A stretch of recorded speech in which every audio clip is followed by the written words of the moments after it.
દાહોદમાં પોલીસ કર્મી સહિત 3 સામે ગાડીઓ બારોબાર વેચી માર્યાની ફરિયાદ। દાહોદમાં પોલીસ કર્મી સહિત 3 સામે ગાડીઓ બારોબાર વેચી માર્યાની ફરિયાદ। દાહોદ જિલ્લામાં પોલીસ તપાસના કામ માટે ભાડે લેવામાં આવેલી ગાડીઓ બારોબાર વેચી મારવાના આક્ષેપ સાથે પોલીસ કર્મી સહિત 3 વ્યક્તિઓ વિરુદ્ધ ફરિયાદ નોંધાતા ચકચાર મચી છે।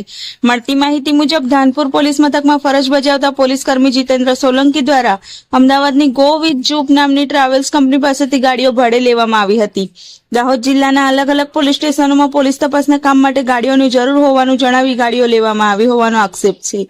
આ દરમિયાન એક ફોર્ચ્યુનર, 2 સ્વિફ્ટ, 2 સ્કોર્પિયો અને એક થાર સહિત કુલ 6 ગાડીઓ અંગે ગેરરીતિ થઈ હોવાની ફરિયાદમાં વિગતો સામે આવી છે।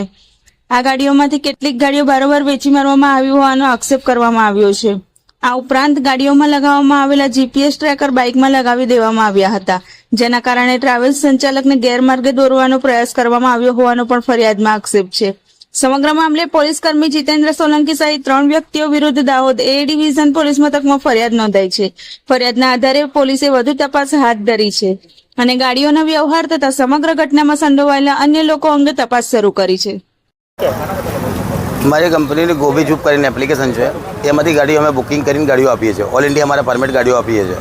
એ ગાડીમાં અમારે 9 તારીખે 9/2ના રોજે એક બુકિંગ થયેલી હતી। એમાં જીતેન્દ્રસિંહ સોલંકીના નામથી એમના પર્સનલ મોબાઈલ નંબરથી અમારી બુકિંગ કરાવીને ગાડી અમારાથી મંગાવેલી।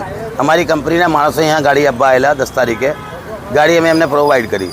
પછી એમને કીધું કે અમારે પોલીસ તપાસ માટે 5 ગાડીઓ બીજી જોઈએ છે, તો અમે અમદાવાદ ઓફિસથી બીજી 5 ગાડીઓ આવેલી છે। એ ગાડીઓમાં શું થયું કે એમને અમારાથી ગાડી લીધી, 1 મહિનાનો અમને ભાડો આપેલો, પણ અમને દર વખત પોલીસ સ્ટેશનની વિડીયો કોલ કરેલા છે, વર્દી પહેરેલા વિડીયો કોલ કરેલા છે ને એમના ફોટો મારા પાસે પડ્યા છે વર્દી પહેરેલા।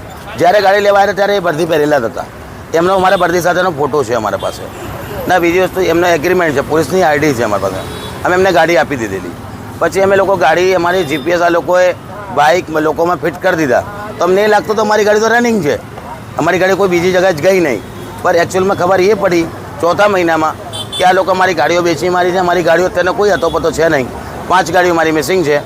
એ બાબતમાં ડીવાયએસપી સાહેબને બી અમે લેખિત જાણ કરેલી, મેલ આઈડી થ્રુ મોકલેલો। એમને તરત એમની પર ગુનો દાખલ કરેલો છે, પણ હાલ પૂરતો અમારી ગાડીઓ જીપીએસ પ્રમાણે છે નથી।